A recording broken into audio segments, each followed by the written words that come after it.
Hello everyone. So we were covering emergency provisions within the constitution. Until now we have covered the national emergency. In this video we are going to cover president rules. Okay. सबसे पहले किस ground पे president rule impose होगा उसकी अगर बात कर लें तो आर्टिकल 355 कहता है कि अगर किसी स्टेट कोई स्टेट ठीक है जिसके ऊपर कहीं ना कहीं किसी एक्सटर्नल अग्रेशन का खतरा है या उसमें कोई इंटरनल डिस्टरबेंस हुआ है, ठीक, तो ये सेंटर की ड्यूटी बनती है कि वो उस स्टेट की उसको एक्सटर्नल अग्रेशन ठीक है और इंटरनल डिस्टरबेंस से बचाने के लिए प्रेसिडेंट रूल इम्पोज कर सकता है। मतलब कि अगर किसी स्टेट में एक्सटर्नल अग्रेशन का खतरा हो या इंटरनल डिस्टरबेंस हुआ हो तो ये ग्राउंड बन सकता है प्रेसिडेंट रूल को इम्पोज करने का, ठीक है। सेकंड है कि अगर किसी स्टेट की जो गवर्नमेंट है वो कॉन्स्टिट्यूशन में जो प्रोविज़न मेंशन है उसके हिसाब से नहीं चल रही है तो ये भी ग्राउंड बन सकता है प्रेसिडेंट रूल इम्पोज करने का। तो बेसिकली दो ग्राउंड है कि पहले तो जो सेंटर है वो अपनी ड्यूटी फुलफिल करते टाइम लगाएगा किसी स्टेट को उसके अगेंस्ट एक्सटर्नल एग्रेशन और इंटरनल डिस्टर्बेंस से प्रोटेक्ट करने के लिए। सेकंड वाला है कि अगर जो स्टेट है ना वो जो डायरेक्शन दिए गए हैं कॉन्स्टिट्यूशन के थ्रू उसको फॉलो नहीं कर रही है, ठीक है, तो वो भी हो सकता है।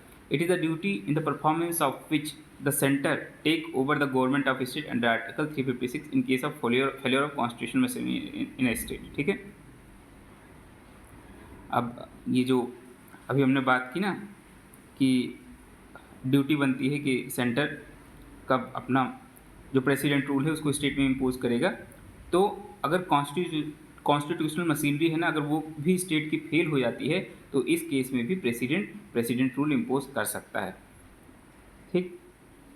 इसे प्रेसिडेंट रूल स्टेट इमरजेंसी या कॉन्स्टिट्यूशनल इमरजेंसी भी बोलते हैं, हमने ऊपर देख लिया है, ठीक है। देखो आर्टिकल 356 के अंदर प्रेसिडेंट रूल्स दो ग्राउंड पे इम्पोज किए जा सकते हैं। पहला जो मेंशन है वो आर्टिकल 356 में ही मेंशन है और दूसरा जो ग्राउंड मेंशन है वो आर्टिकल 365 में मेंशन है। अब आर्टिकल 356 की बात करें तो प्रेसिडेंट कोई पावर देता है कि वो अगर चाहे तो प्रोक्लेमेशन इशू कर सकता है अगर उसे लगता है कि कोई ऐसी सिचुएशन स्टेट के अंदर क्रिएट हो गई है जिसकी वजह से जो स्टेट है वो कॉन्स्टिट्यूशन में जो प्रोविज़न है उनके हिसाब से रन नहीं कर रही है, ठीक है। अब ये जो इस पर प्रेसिडेंट एक्ट करेगा चाहे तो गवर्नर की रिपोर्ट के हिसाब से एक्ट कर दे, ठीक है, या किसी दूसरे तरीके से, ठीक है, बिना गवर्नर्स की रिपोर्ट से भी प्रेसिडेंट रूल लगा सकता है। आर्टिकल 365 क्या बोलता है कि अगर सेंटर ने कोई डायरेक्शन दिया स्टेट को और स्टेट डायरेक्शन को नहीं मान रहा है तो कहीं ना कहीं ये भी एक ग्राउंड बन जाएगा प्रेसिडेंट रूल इम्पोज करने का। ऐसा मान लिया जाएगा कि जो कॉन्स्टिट्यूशन में जो भाई कॉन्स्टिट्यूशन में तो प्रोविजन यही दिए हैं कि सेंटर जो है स्टेट को डायरेक्शन देगा, ठीक है, गवर्नर भी इसी वजह से अपॉइंट होता है, लेकिन अगर उस डायरेक्शन को नहीं मान रहा है स्टेट तो कहीं ना कहीं ये एक कारण बन जाएगा प्रेसिडेंट रूल को इम्पोज करने का, ठीक है। पार्लियामेंट्री अप्रूवल की बात करें तो दोनों हाउसेस से 2 मंथ के अंदर अप्रूव हो जाना चाहिए, ठीक है, प्रेसिडेंट रूल इम्पोज होने के बाद। हालांकि अगर किसी ऐसे टाइम पे प्रेसिडेंट रूल प्रोक्लेम होता है जिस टाइम लोकसभा डिसॉल्व है, ठीक है, या लोकसभा का जो डिसोल्यूशन है 2 महीने के अंदर बिना प्रोक्लेमेशन को अप्रूव किए डिसॉल्व हो जाता है, ठीक है, तो प्रोक्लेमेशन 30 डेज तक सर्वाइव करेगा आफ्टर जब नई लोकसभा चुन के आएगी उसके 30 दिनों तक सर्वाइव करेगा, ठीक है। उसके अंदर जो नई लोकसभा को अप्रूव करना पड़ेगा इमरजेंसी को, लेकिन इसके लिए ज़रूरी है कि जो राज्यसभा है वो अपने निर्धारित टाइम पे अप्रूव कर दी हो, ठीक। अगर दोनों हाउसेस से ये प्रेसिडेंट रूल अप्रूव हो जाता है तो 6 मंथ तक फोर्स में रहेगा।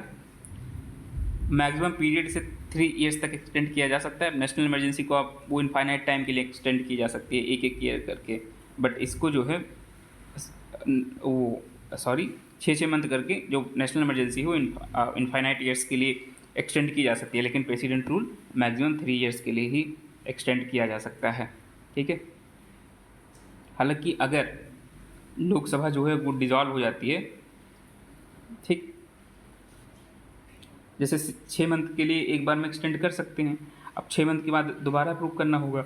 अब मान लो कि लोकसभा उस टाइम डिजॉल्व रहती है, ठीक है, नहीं अप्रूव कर पाती है, तो क्या होना चाहिए कि जो राज्यसभा है ना वो अपने निर्धारित टाइम पे इसको अप्रूव कर दें, और लोकसभा कब अप्रूव करेगी, जब लोकसभा आएगी दोबारा उसके 30 दिन के अंदर। ठीक, every resolution approving the proclamation of president rights continuation can be pass bye either house of parliament only. देखो सिंपल मेजोरिटी से ही पास हो जाएगा ये। हमने जो नेशनल इमरजेंसी देखी थी ना उसमें स्पेशल मेजोरिटी की ज़रूरत पड़ती थी, लेकिन यहाँ पर अप्रूव करने के लिए ना प्रोक्लेमेशन को सिंपल मेजोरिटी की ही ज़रूरत पड़ती है। दैट मीन्स जो मेंबर प्रेजेंट एंड वोटिंग है उनकी मेजोरिटी। ठीक, 44th अमेंडमेंट एक्ट 1978 ने नया प्रोविज़न कुछ इंट्रोड्यूस किया। इसने कहीं ना कहीं पार्लियामेंट की जो पावर है ना, 44th Amendment in 1978 introduced a new provision to put restraint on the power of parliament। जो पार्लियामेंट की पावर है उस पर रिस्ट्रेन लगाया 44th Amendment Act 1978 ने, किस मैटर पे, to extend the proclamation of president beyond 1 year. ठीक है, कि अगर 1 साल से ज़्यादा जो प्रेसिडेंट रूल है उसके प्रोक्लेमेशन को एक्सटेंड करना है, ठीक, तो इस मैटर से रिलेटेड पार्लियामेंट पे रेस्ट्रेंट्स कुछ लगाए 44th अमेंडमेंट एक्ट 1978 ने। कौन कौन से, does it provide that beyond 1 year the president rule can extend by 6 month at a time only when the following 2 condition are fulfil. देखो अगर 2 कंडीशन होगी तभी 6 मंथ से आगे का जो प्रेसिडेंट रूल है एक्सटेंड होगा।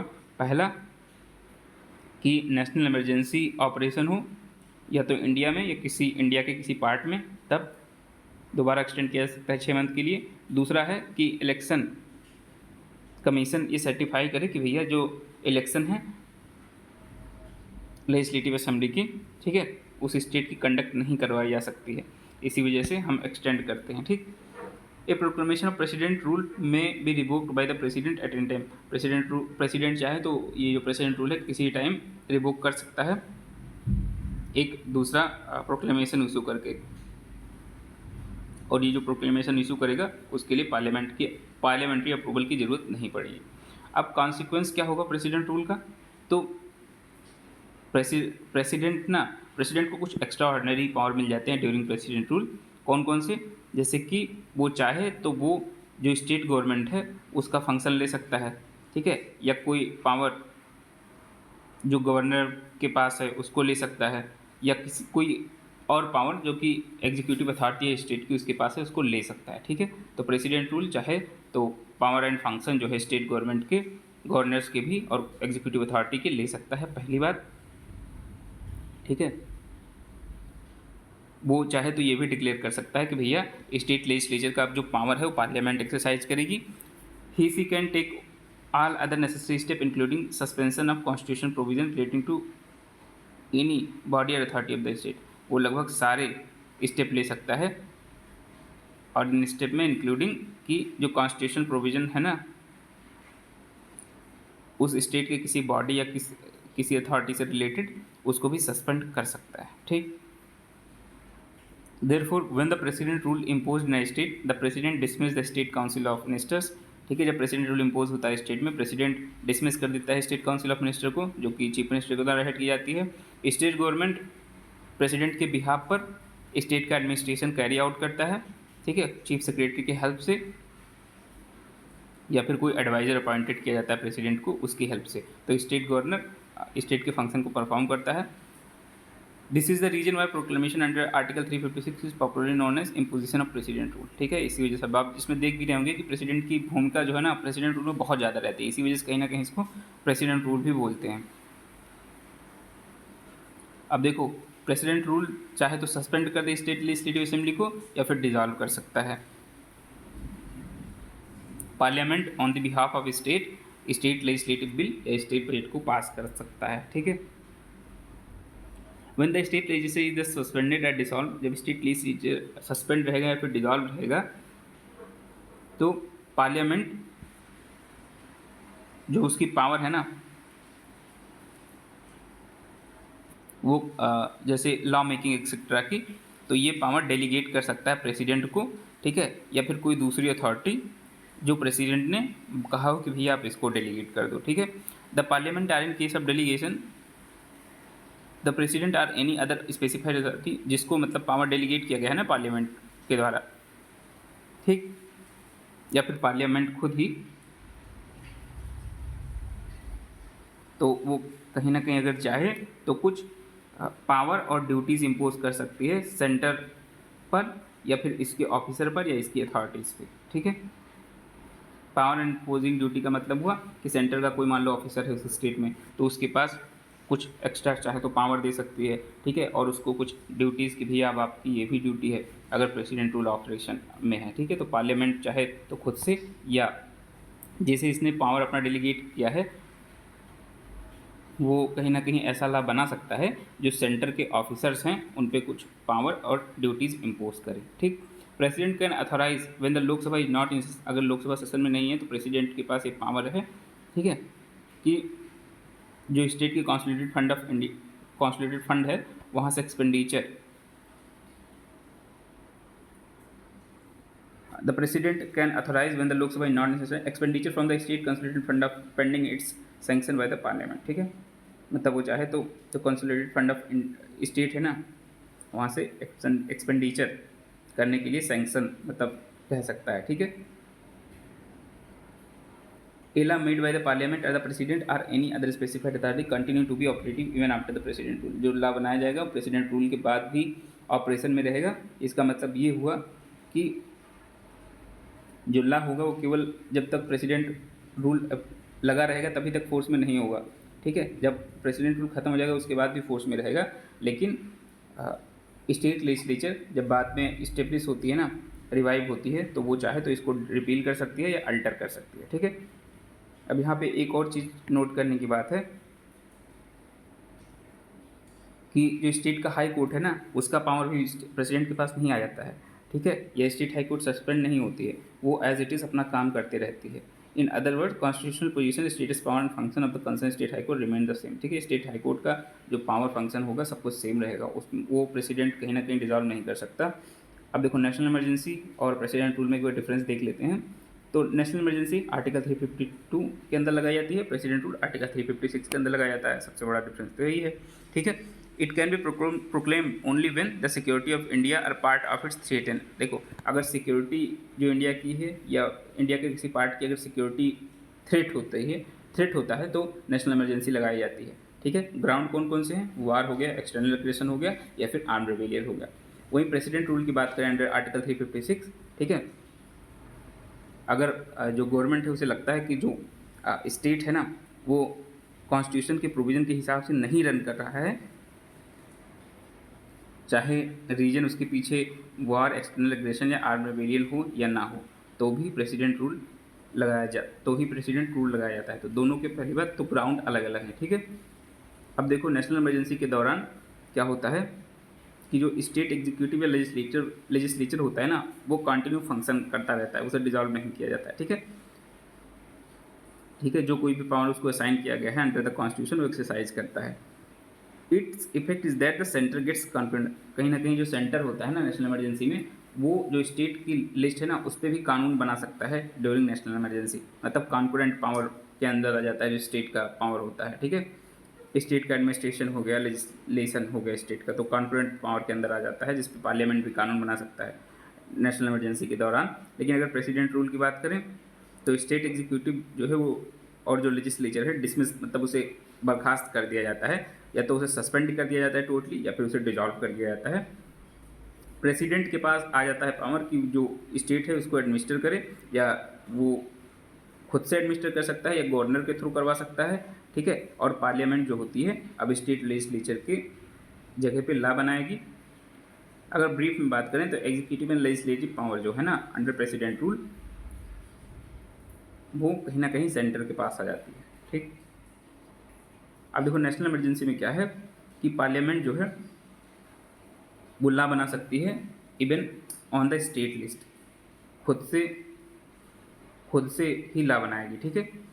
ये अपना जो लॉ मेकिंग पावर है under national emergency on state list उसे डेलीगेट नहीं कर सकती, लेकिन अब प्रेसिडेंट रूल के अंदर पार्लियामेंट डेलीगेट कर सकती है अपना पावर लॉ मेकिंग का ऑन स्टेट लिस्ट, ठीक है। चाहे तो वो प्रेसिडेंट को डेलीगेट कर सकती है, दे सकती है, या कोई अथॉरिटी जो कि प्रेसिडेंट कहे कि हाँ भाई आप इसको डेलीगेट कर दो। अभी तक तो the practice has been for the president to make law for the state in consultation with the member of parliament from the state, ठीक है। अभी तक क्या प्रैक्टिस रही है, तो बेसिकली प्रेसिडेंट लॉ बनाता है किसके कंसल्टेशन के साथ, जो मेंबर ऑफ पार्लियामेंट है, जो मेंबर ऑफ पार्लियामेंट हैं उस स्टेट के, ठीक है, जहाँ पे प्रेसिडेंट रूल इम्पोज किया गया उनसे कंसल्ट करके लॉ मेकिंग करता है president. Such law known as president act, president act से बोलते हैं। नेशनल इमरजेंसी के लिए कोई मैक्सिमम पीरियड है नहीं, इसे 6 मंथ करके इनफाइनाइट टाइम के लिए इंडेफिनिटली एक्सटेंड किया जा सकता है। लेकिन अगर वहीं जो प्रेसिडेंट रूल की बात करें तो मैक्सिमम 3 ईयर तक एक्सटेंड किया जा सकता है। अगर उससे आगे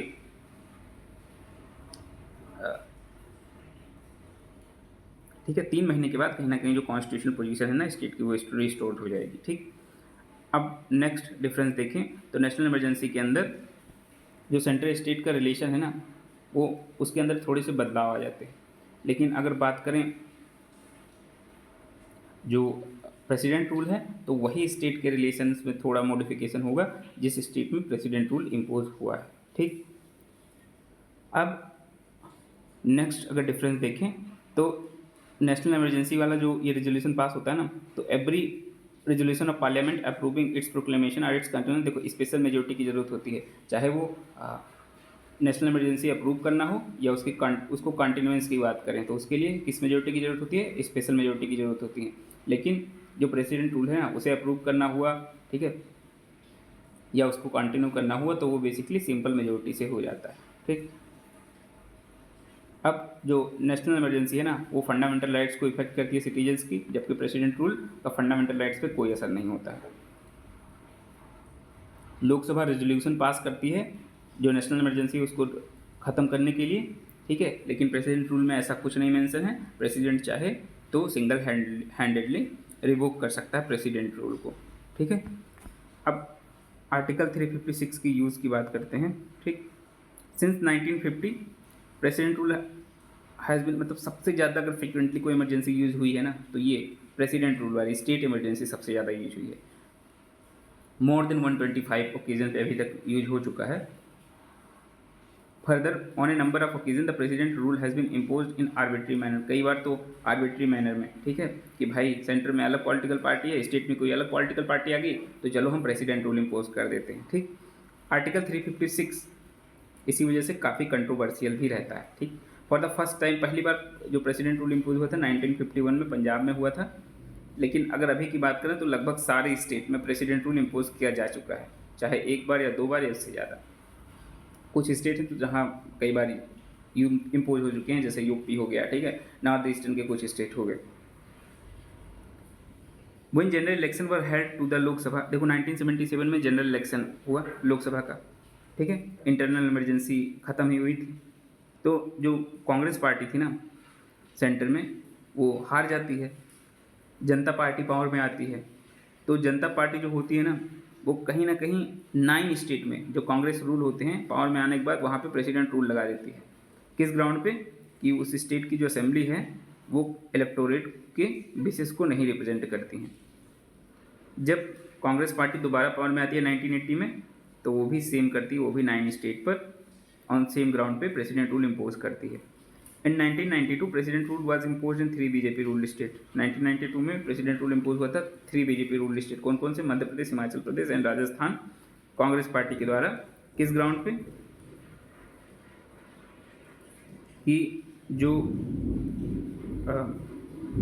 वो कहीं ना कहीं इम्प्लीमेंट नहीं कर रही हैं सिंसियरली किस चीज़ को, जो कि सेंटर के द्वारा बैन लगाया गया है कुछ रिलीजियस ऑर्गेनाइजेशन पे। In landmark judgement of Bommai case 1994 में जो बोमई केस आता है उसमें सुप्रीम कोर्ट क्या बोलता है कि जो प्रोक्लेमेशन जो प्रेसिडेंट रूल इम्पोज किया गया बीजेपी रूल्ड स्टेट पे, वो कहीं ना कहीं जायज़ था, क्योंकि सेकुलरिज्म जो है वो बेसिक फीचर है कॉन्स्टिट्यूशन का। तो आप जो सेंट्रल डायरेक्शन दे रहा है अगर आपको, ठीक, तो आपको उसे मानना पड़ेगा। But the court did not uphold the validity of the imposition of president rule in Nagaland. लेकिन जो नागालैंड में प्रेसिडेंट रूल इम्पोज हुआ था 1988 में, कर्नाटका में 1989 में, मेघालय में 1991 में, उसकी वैलिडिटी को गलत बताया कि भैया ये सही नहीं था। डॉक्टर बी आर अम्बेडकर ने कॉन्स्टिट्यूंट असेंबली में ना एक क्रिटिक्स थे, तो उनको रिप्लाई करते हुए कहा था ऑन प्रेसिडेंट रूल, ठीक है, कि जो आर्टिकल 356 है, ऐसा हमारा अनुमान है कि ये डेड लेटर रहेगा, मतलब कभी यूज नहीं होगा, ठीक है, और ये कहीं ना कहीं एक लास्ट रिजॉर्ट्स की तरह यूज होगा, ठीक है, कि जब कोई ऑप्शन नहीं बचा है तभी प्रेसिडेंट रूल का यूज होगा, ठीक है। The intervention of the centre must be deem to be void, मतलब सेंटर का इंटरवेंशन नहीं होना चाहिए, क्योंकि ये कहीं ना कहीं जो स्टेट का पावर है ना, उस पर इन्वेजन होगा सेंटर का, ठीक। That is a fundamental proposition, मतलब जनरली माना गया था कि we must accept by reason of the fact that we have a federal constitution, कि भाई देखो हमारा जो कॉन्स्टिट्यूशन है फेडरल है, तो इसका यूज कहीं ना कहीं एक डेट्रीमेंटल साबित होगा फंडा जो ये फेडरल रिलेशनशिप है बिटवीन सेंटर एंड स्टेट। इसका मतलब ये हो कि अगर सेंटर इंटरफेयर करता है ना प्रोविंशियल अफेयर्स में, तो इसके पीछे कोई ठोस वजह होनी चाहिए, ठीक है, और वजह हमने पढ़ी आर्टिकल 356 में तो मेंशन है, एक आर्टिकल 365 में मेंशन है, ठीक है। लेकिन अब देखो डेड लेटर बोला था बी आर अम्बेडकर ने, बट कहीं ना कहीं जो जिसे डेड लेटर बोला था वो कहीं ना कहीं डेडली वेपन्स हो गया है अगेंस्ट द स्टेट गवर्नमेंट, ठीक है, तो इसको ध्यान रखना है। जुडिशियल रिव्यू की बात कर लेते हैं हम, ठीक।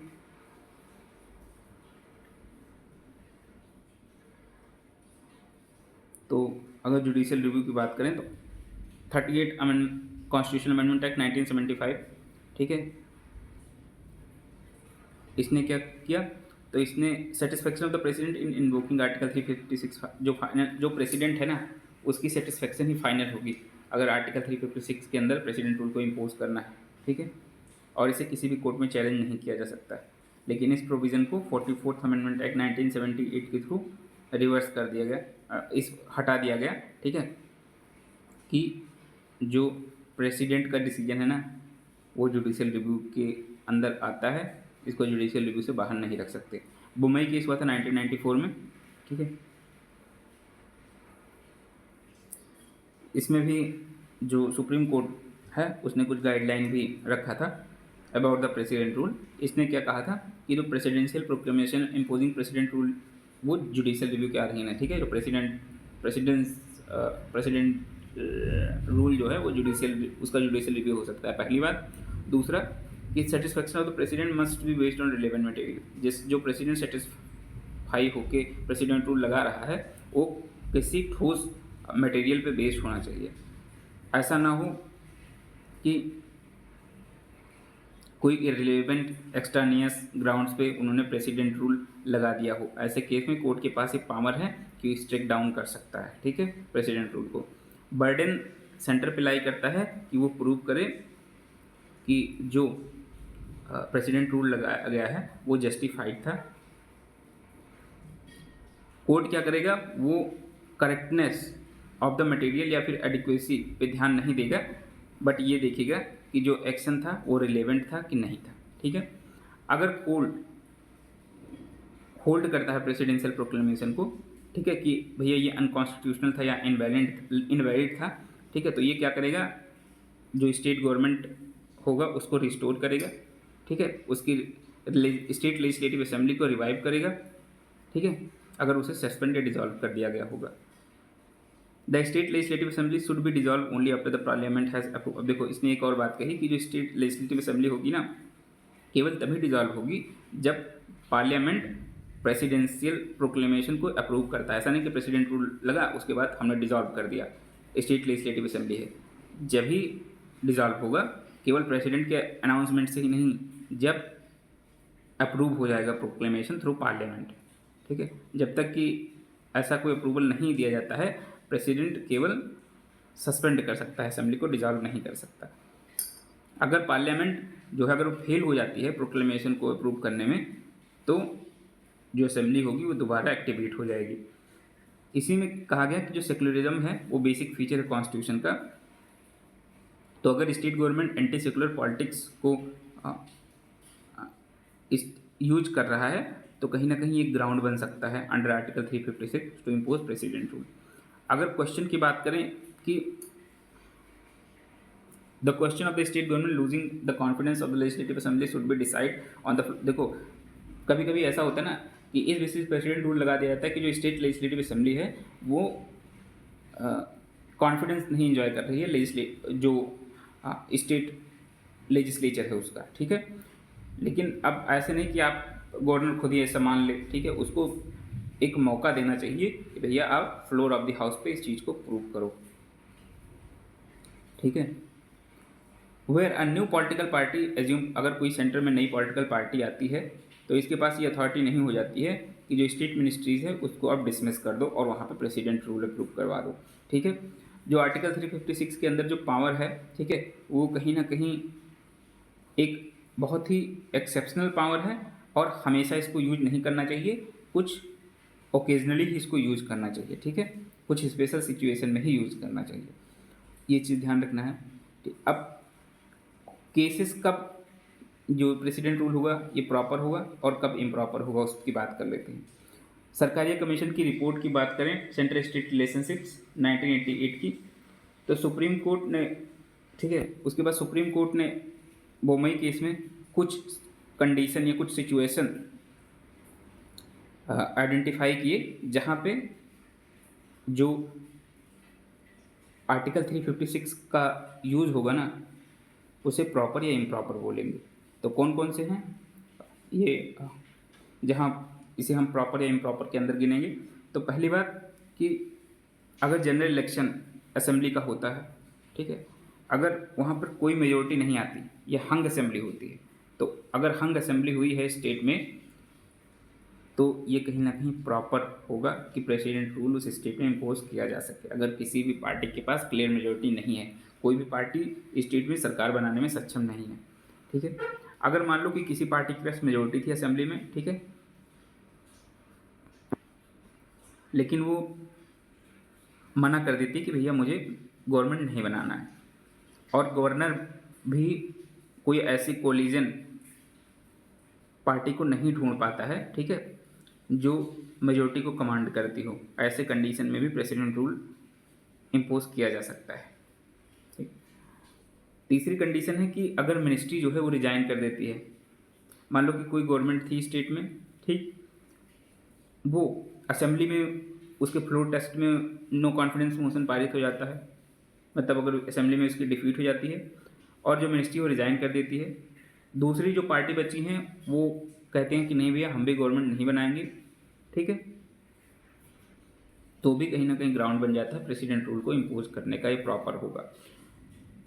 सेंट्रल गवर्नमेंट ने कुछ कॉन्स्टिट्यूशन डायरेक्शन दिए, लेकिन स्टेट के एग्री, मतलब स्टेट जो है वो एग्री नहीं करता इस डायरेक्शन से, तो वो भी ग्राउंड बन सकता है प्रेसिडेंट रूल इम्पोज करने का, ठीक।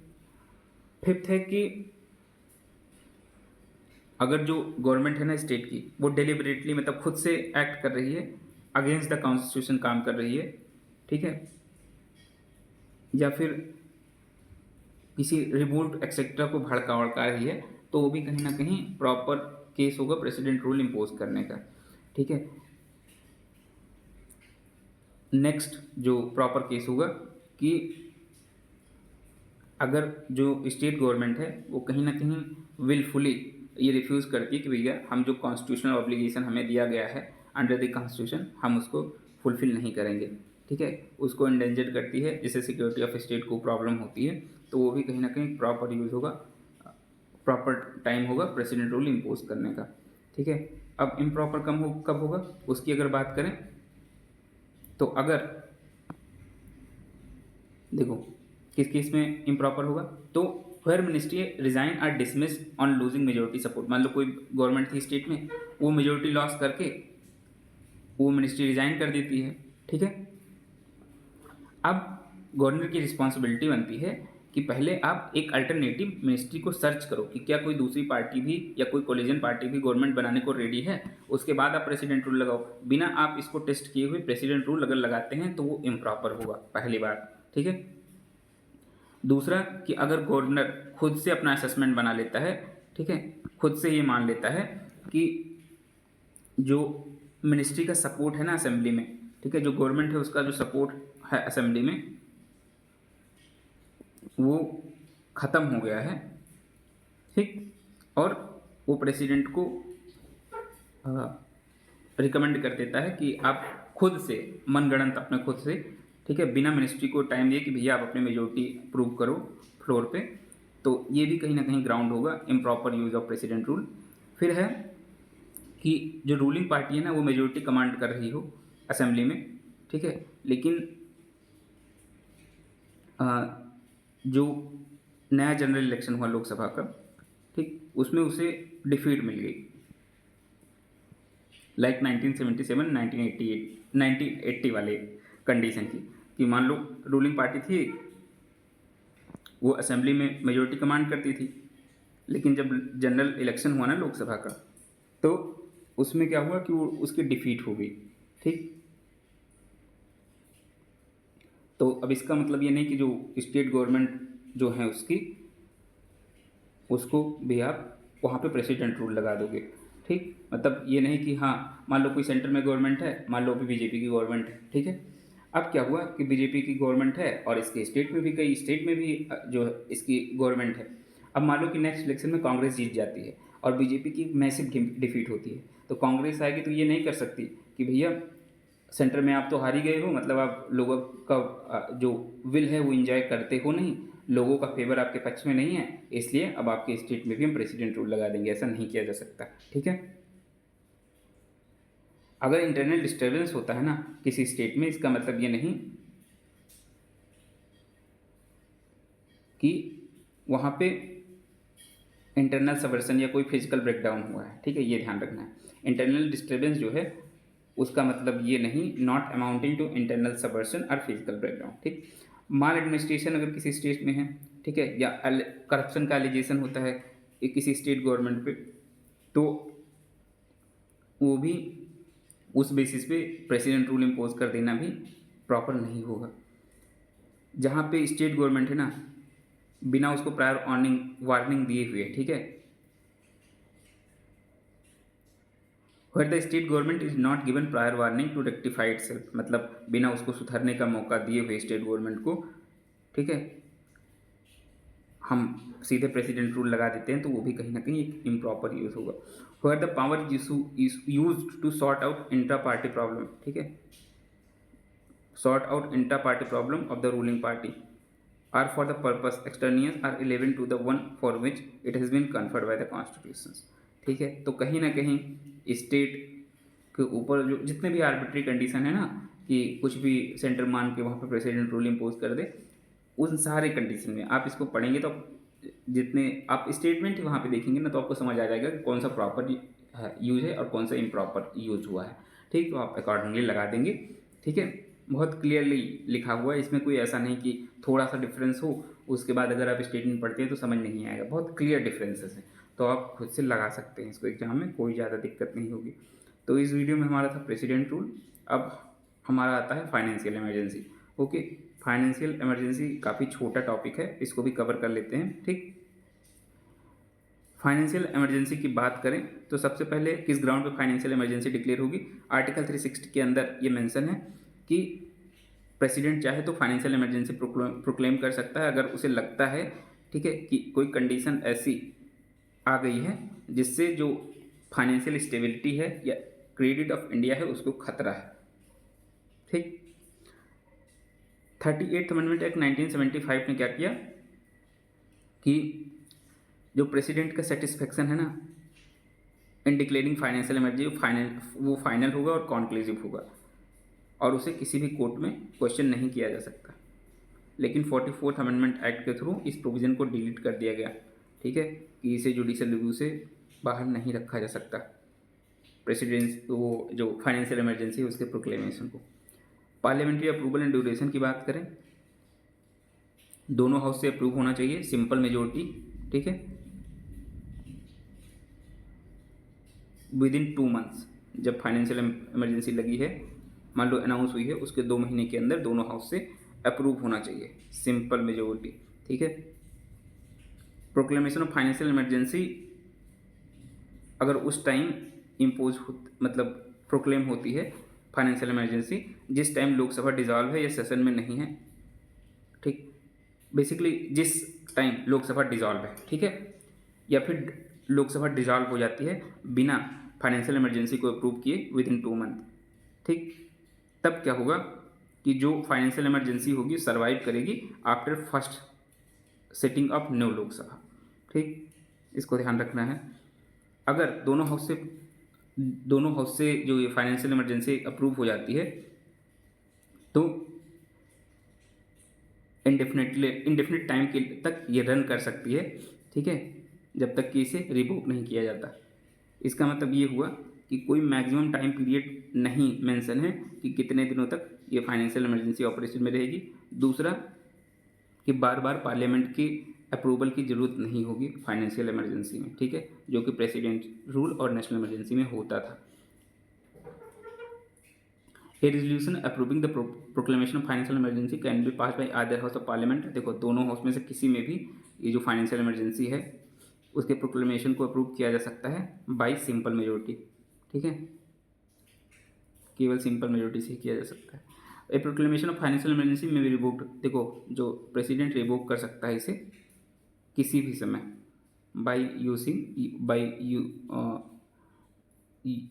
Using another proclamation. और ऐसे प्रोक्लेमेशन को मतलब रिवोक करने के लिए जो प्रोक्लेमेशन आएगा उसमें पार्लियामेंट्री अप्रूवल की ज़रूरत नहीं होगी।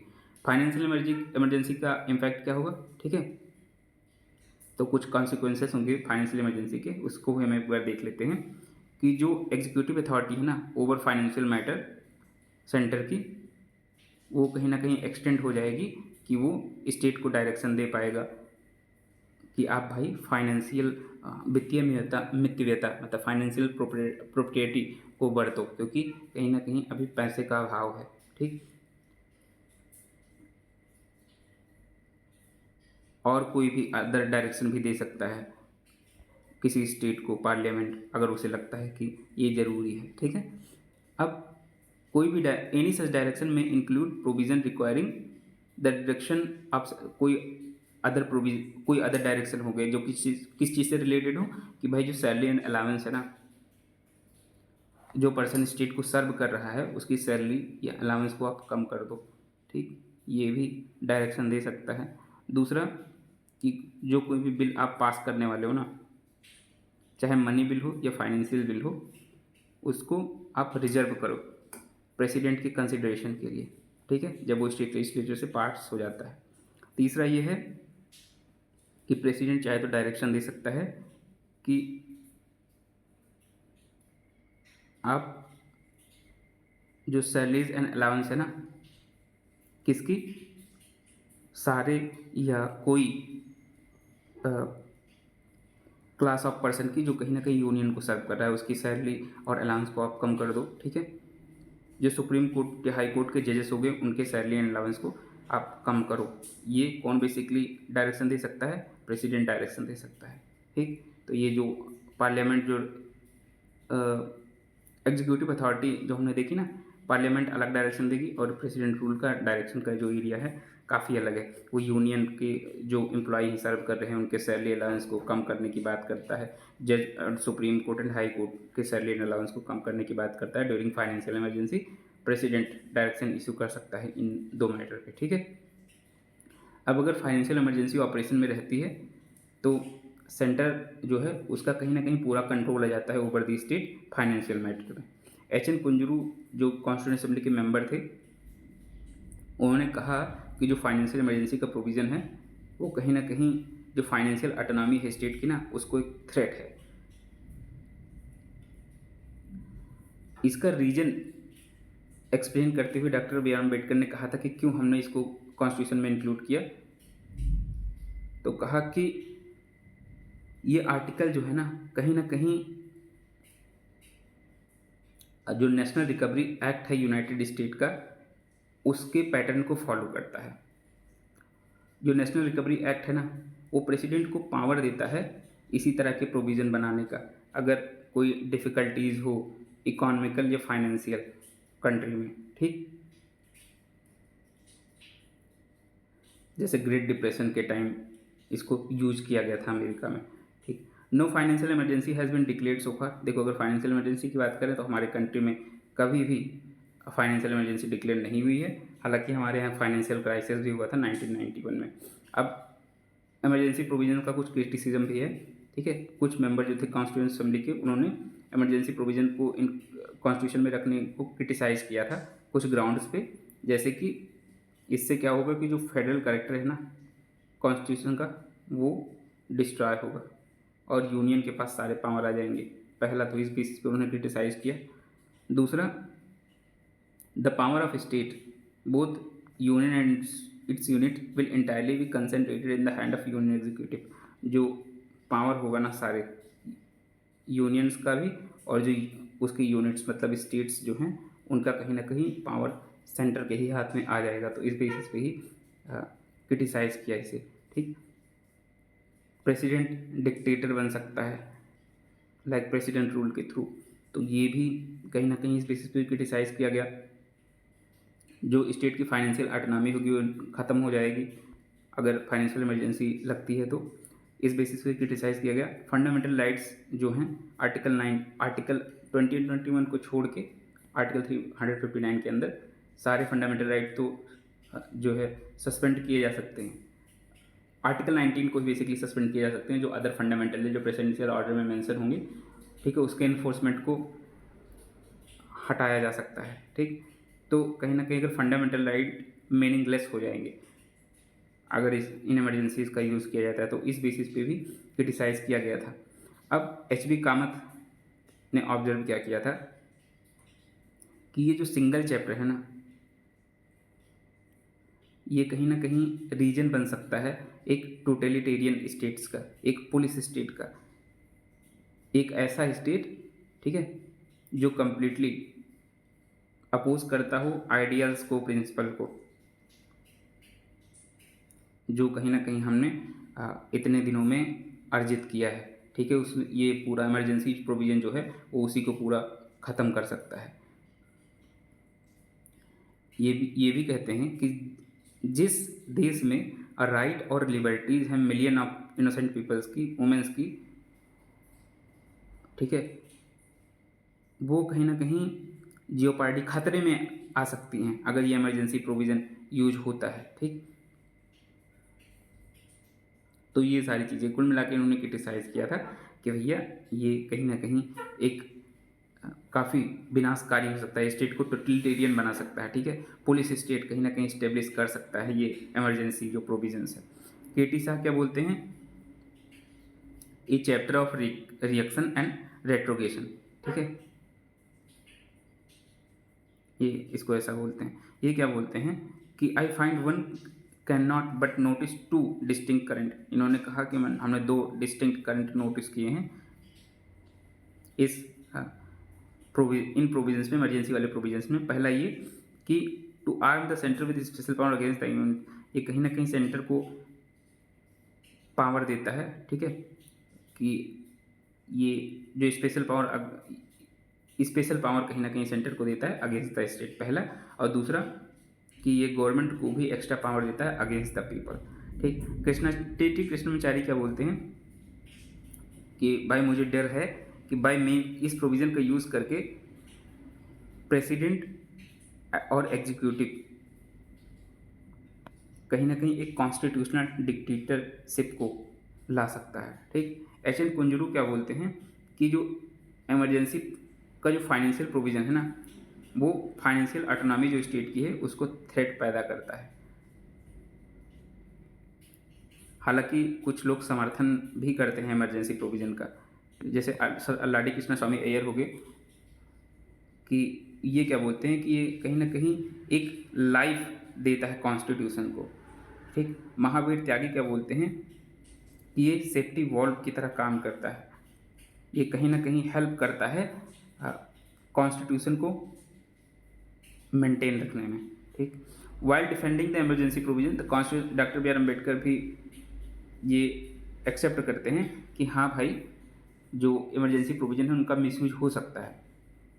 वो कहते हैं कि मैं पूरी तरह से इस चीज़ को डिनाई नहीं करता कि कि ये संभव है कि इस आर्टिकल को ना पॉलिटिकल पर्पस के लिए यूज किया जा सकता है, ठीक है।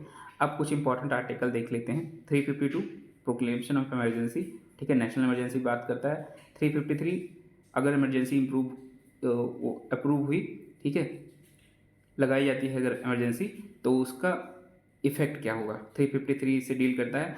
354 बोलता है कि application of provision relating to distribution revenue while the proclamation of emergency in operation, ठीक है। रेवेन्यू डिस्ट्रीब्यूशन पर क्या असर पड़ेगा अगर इमरजेंसी प्रोक्लेम होती है। 355 कि ये कहीं ना कहीं यूनियन को ड्यूटी असाइन करता है कि आप हर एक स्टेट को external aggression and internal disturbance से बचाओगे, कहीं ना कहीं ग्राउंड बन जाता है प्रेसिडेंट रूल का, ठीक। 356 बोलता है कि अगर स्टेट में कॉन्स्टिट्यूशनल मशीनरी फेल हो जाती है तो ये कारण बन सकता है, ये कारण है प्रेसिडेंट रूल लगाने का। आर्टिकल 356 बेसिकली प्रेसिडेंट रूल से डील करता है, ठीक है। 357 बहुत ज़्यादा इंपॉर्टेंट नहीं है, ठीक है। 358 जो अगर एक्सटर्नल एग्रेशन या फिर वॉर के टाइम जो नेशनल इमरजेंसी लगेगी उसके अंदर आर्टिकल 19 ऑटोमेटिकली सस्पेंड हो जाएगा, ठीक है। तो आर्टिकल 19 के सस्पेंशन को लेके बात करता है आर्टिकल 358। 359 अदर्स जो फंडामेंटल राइट्स हैं under part 3 of the constitution उनके सस्पेंशन को लेके बात करता है, एक्सेप्ट आर्टिकल 20 एंड 21। 359 ए की बात करें तो ये रिपील हो चुका है, ज़्यादा इसकी कोई इंपॉर्टेंस नहीं है। 360 की बात करें तो ये फाइनेंशियल इमरजेंसी से रिलेटेड मैटर पे बात करता है। सो ये था हमारा इमरजेंसी प्रोविजंस, ठीक है, हमारे एम लक्ष्मीकांत में। नेक्स्ट वीडियो में हम पार्ट 3 शुरू करेंगे। तो हमारा पार्ट 2 भी एम लक्ष्मीकांत का ख़त्म हो चुका है, अब पार्ट 3 से स्टार्ट करेंगे और सबसे पहला हमारा चैप्टर होगा सेंट्रल गवर्नमेंट, ओके। तो सेंट्रल गवर्नमेंट मतलब पार्ट 3 बेसिकली सेंट्रल गवर्नमेंट से डील करता है, पार्ट 4 स्टेट गवर्नमेंट से डील करेगा। तो ये सेंट्रल गवर्नमेंट के अंदर जो हमारा पहला चैप्टर होगा वो होगा प्रेसिडेंट, उसको हम अच्छे से डिस्कस करेंगे। देखो इसमें जो सबसे बड़ा चैप्टर था ना वो 23 पार्लियामेंट था, जिसे हम ऑलरेडी कवर कर चुके हैं। तो कहीं ना कहीं जो हमारे पास इसका बर्डन होगा ना, अदरवाइज जो पार्ट 3 है काफ़ी लंबा है, ठीक है। इसके जैसे प्रेसिडेंट हो गए, वाइस प्रेसिडेंट हो गए, इसमें इन्होंने क्या किया ना कि इन्होंने सेंटर का समझाया है, ठीक। और जब स्टेट की बारी आती है तो स्टेट को वो एक रेफरेंस दे देते हैं कि जैसे प्रेसिडेंट के केस में हुआ था। तो ये जो प्रेसिडेंट हो गया, प्रेसिडेंट हो गया, प्राइम मिनिस्टर हो गया, ये थोड़े थोड़े लेंदी चैप्टर हैं, ठीक है। बट जो स्टेट से रिलेटेड प्रोविजन है इसके बाद जो पार्ट 4 में वो कम हो जाते हैं, इसमें इतना अच्छे से एक्सप्लेन किया गया है, ठीक है। तो हम स्टार्ट करेंगे चैप्टर 18 से नेक्स्ट वीडियो में। So thank you.